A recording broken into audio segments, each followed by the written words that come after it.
Hi everyone. In this unit we're going to study, very simply, ways to count things. So we're not talking about simple counting problems here, like if you had a class of 20 or so people and you just wanted to count how many are in the class. We are talking about more complicated counting problems, such as, think about like a deck of 52 cards, and we might be interested to know how many ways are there to choose a 4-card hand from that deck of cards. A 4-card hand.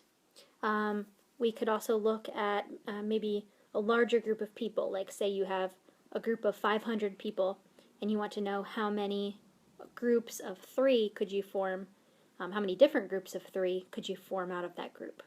So that's the size problem we're talking about. And here are some ways that you can count. You may already be familiar with tree diagrams or possibly listing as a way to count. So let's say the problem was trying to find the possible sums on a pair of dice. So maybe one way that you would do this is to start listing out those sums. Right, things like 1 plus 1, you could have 6 on one die and 4 on the other. All right, 2 plus 5, etc. All right, so one thing you would try to do with this problem is come up with an organized way to count so you don't lose track or count repeat sums or things like that. One option would be just to list going from smallest to largest with the sums. Right, so look at all of the possibilities with a 1 on one die and then other numbers on the second die and so forth. Okay. Now, tree diagrams, that's a second way of counting. We'll look at that in a minute. And then for the rest of the unit, what we want to do is look at problems that are too large to just list or count or make a tree diagram. So we'll learn 3 basic rules for counting, the fundamental counting principle, and then 2 basic rules, permutations and combinations. Okay, so let's begin with tree diagrams, and then we already talked about lists, and then other options for counting would be using a table or a chart. Okay, you decide to purchase a couch that comes in either leather or micro suede and one of 4 colors, black, tan, red, or white. Additionally, the couch can be purchased with or without an end recliner. Make a tree diagram to represent all possible couches that you could choose, and then ultimately the goal is to decide how many unique couches there are. Okay, so a tree diagram is called that because it looks sort of like a tree, and you may have made these before, but we start by branching out with the first number of options for what we call an event or a choice. Okay, so we have 3 events. We have choosing the fabric, choosing the color, and then choosing that option with or without an end recliner. So if you look first at the fabric, we have 2 options. We have leather and micro suede. And I make trees horizontally, but you could do this vertically as well. Once you've chosen the fabric, then each of those fabrics could come in 4 different colors, black, red, white, or tan. So we make branches for each of those. Alright, so basically we're just visually describing pairing of a fabric with a color for that couch. And then finally we could choose with or without an end recliner. So I'll use Y and N for yes and no. So then a black leather couch could come with an end recliner or without. Alright, same thing for red and so forth. Alright, so we draw branches like this to finish off the diagram. And you can probably see if we had a large number of options, this would be fairly tedious, but for a problem this small, it's not too bad. The other thing I should mention, if you don't like the way this looks, if it's too messy for your liking, some people do different styles of trees, so you could do like more of like a bracket instead. Leather, micro suede, and then you could branch off for the 4 colors. And then from there you could branch off for yes and no with the end recliners, and so forth. Alright, so then if we wanted to count how many couches there are, Each of these branches at the end represents a different couch option. All right, so if I pick one out like this here, right, this little Y, if I trace that back along the branches, that represents a leather couch that's tan that does have an end recliner. All right, so to decide how many couches there are, you just count the branches at the end, and you see that there are 16 different options. All right, now think for a minute. Can you figure out a shortcut, maybe using arithmetic, for how we could have figured out that there were 16 options without actually having to draw out the whole tree diagram? All right, well, some of you may have done problems like this before, and you may have learned that you can just multiply the number of different options. All right, so we had 2 options for fabric, then 4 options for colors, and 2 options for the end recliner. And notice if you multiply those, that also equals 16. All right, so that might be a preferred method if you're not interested in a list of every single option, but if you're more just interested in how many total options there are. So that works because this is a problem this is what we would call a uniform problem, meaning we have the same number of options at each step, all right, regardless of what we picked previously. So in other words, regardless of whether or not you choose leather or micro suede, when you get to choose your color, you still have 4 options. All right, here's a second example. Let's make a tree diagram for this problem. A computer printer allows for optional settings with a panel of 4 on-off switches in a row. How many different settings can be selected if no 2 adjacent switches can both be off? So here we have a restriction in the problem. This is going to affect the diagram. And we denote on and off with 1 and 0 respectively. Well, why is that? Picture a power switch. Okay, here's a sample one. You've seen these before. So you may not have known that these are actually 1s and 0s, and this is because of binary. Right? Computers speak the language, the binary code, meaning they understand 1s and 0s. Right? So if you saw a whole string of 1s and 0s as some sort of a code, then a computer would be reading this and deciding what to do with the circuits or the switches inside, either turning them on or off. Alright, so our printer has 4 of these switches in a row, and they can be on or off. Alright, so we want to figure out how many ways there are for that to happen. Alright, so we start with a tree diagram, and we need sets of branches for each event or choice that we're making. So notice in this case we actually have 4 choices. We are choosing the settings for each of these 4 switches. Alright, so the first branch will be the options for switch 1, and switch 1 can either be on or off, a 1 or a 0. Okay, and I think I'll need a little more space. 1 or 0. Right, now if the first switch is on, then the second switch could also be on or off. But if the first switch is off, we're told that no 2 adjacent switches can both be off. So that would mean that the second switch would have to only be on. It could not be off. All right. So every time you have a switch that's on, it can then be followed by on or off. But every time you have an off switch, it can only be followed by one that's on.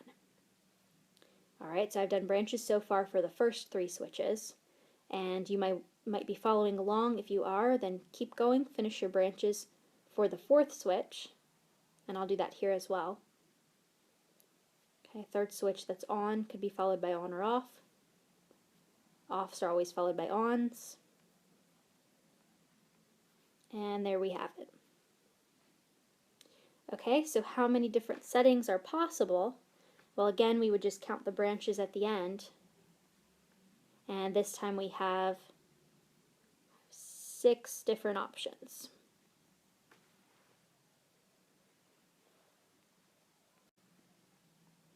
Actually, I think I missed a few, didn't I?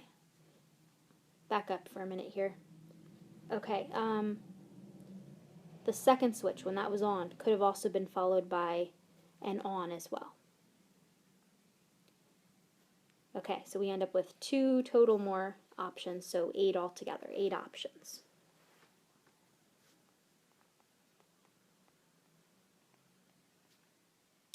Alright, so look at this problem and see if we can do the same thing. Could we have used a shortcut to sort of just multiply the number of options? Alright, well if we look at the 4 switches and think about how many options there are, for the first switch there are 2 options. It could be on or off. Now the second switch, it kind of depends, doesn't it? Because if the first one was on, well then we have 2 options for the next switch. However, if the first switch was off, then we only have 1 option.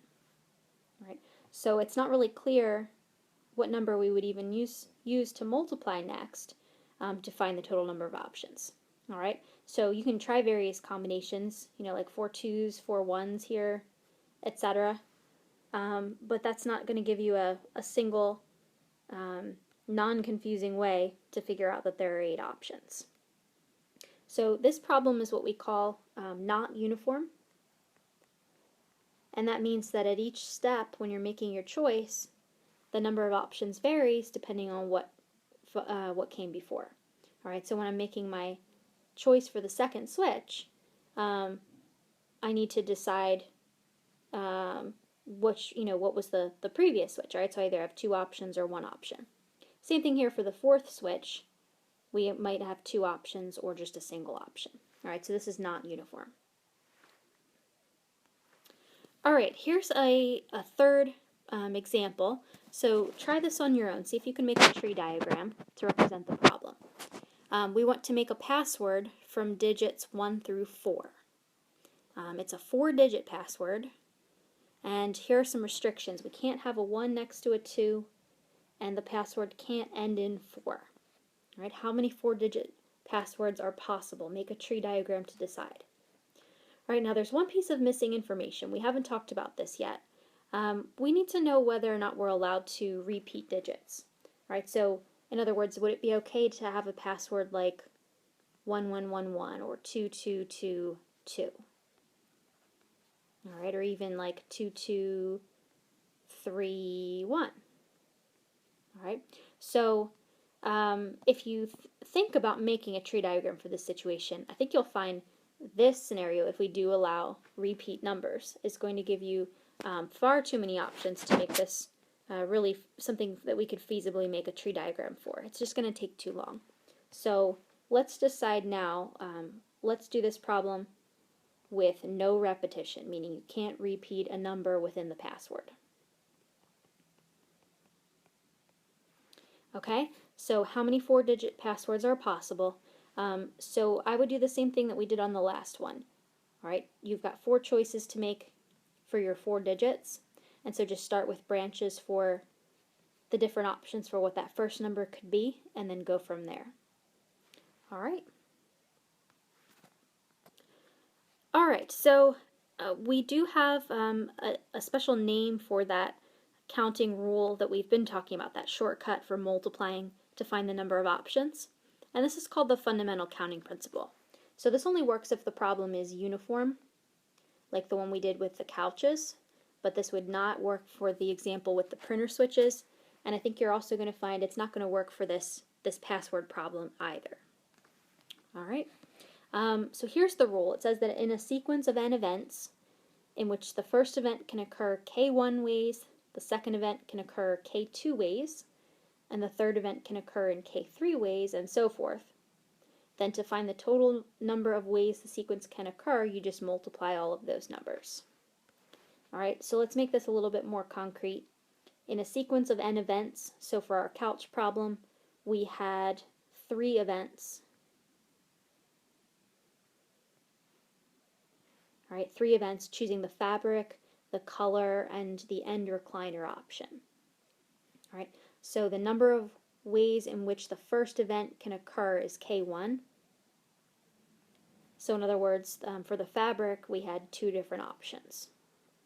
The second event, choosing the color, that could have happened in 4 ways, 4 different colors.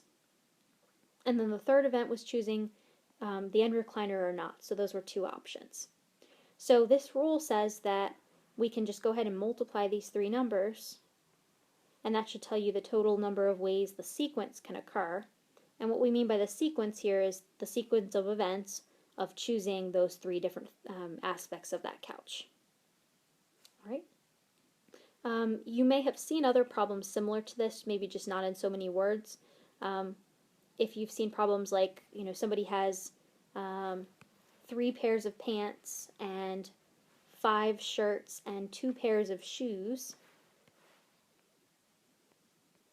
find the number of different outfits they can make. And all you're supposed to do is just multiply those 3 numbers together to find the total number of options.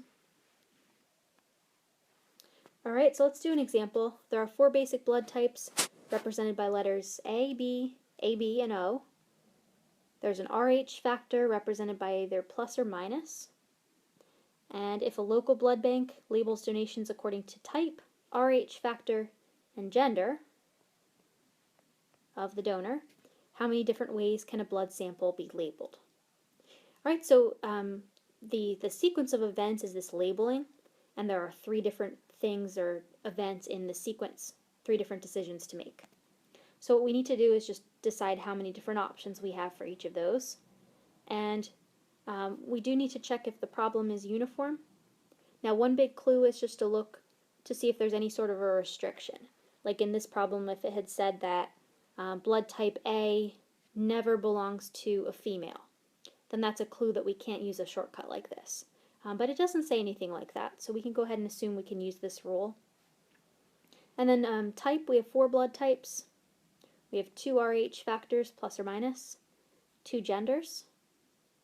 And so then this rule says to just multiply those together. And same as the couch problem, we end up with 16 different options for ways that we can label the blood sample. One more example. A discount paint manufacturer plans to make several different paints. Categories include color, type, texture, and use. And then we have all of these different options for those categories. How many different kinds of paint can be made? Alright, so again, is it uniform? Well, there are no restrictions here. It doesn't say anything like outdoor paint only comes in black and brown. Alright, so we can use this rule. And then we're just choosing one of each of these 4 categories. So these are our 4 events. Alright, so there are 7 different colors, 2 types, 3 textures, and 2 uses. So this rule says to just multiply all of these numbers together. Alright, and I think this is 84. Alright, 84 different paint options.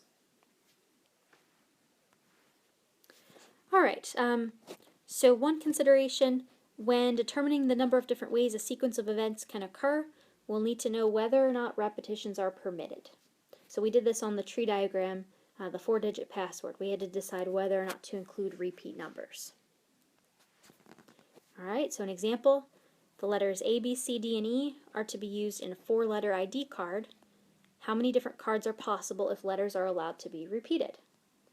Alright, so no restrictions or limitations, so let's use the fundamental counting principle. We look at how many things we're choosing. It's a 4-letter ID card. And I like to just draw little blanks so I can fill them in with the number of options for each one. Alright, so for the first letter in the ID card, we have 5 different options, A, B, C, D, or E. Now letters can be repeated, so this won't change for any of the other letters. We can still choose one of those 5 letters each time. And then you just multiply, and that tells us there are 625 different cards that are possible. What about if each letter can only be used once? Well, we still have 5 options for the first letter, but then whatever we pick, we can't use for any of the other 3 letters, so now we're only down to 4 options for the next letter. Alright, so for example, if you chose A to begin with, then this next letter can only be B, C, D, or E. And let's say you choose B for that one. Well, now you can only choose from C, D, or E for the third letter, so you're down to 3 options. And then you only have 2 options left for that last letter. Alright, and then using this principle, the counting principle, multiply to find the total number of options, and that's 120. Alright, so as you may have suspected, if we don't allow repetition, then we do end up with a smaller number of options than if we did allow repetition. Alright, so that's a nice easy way you can check to see if your answer is on track. Alright, we will stop there, and in the next video we will pick up this topic again and talk about developing the next counting rule, which is called permutations.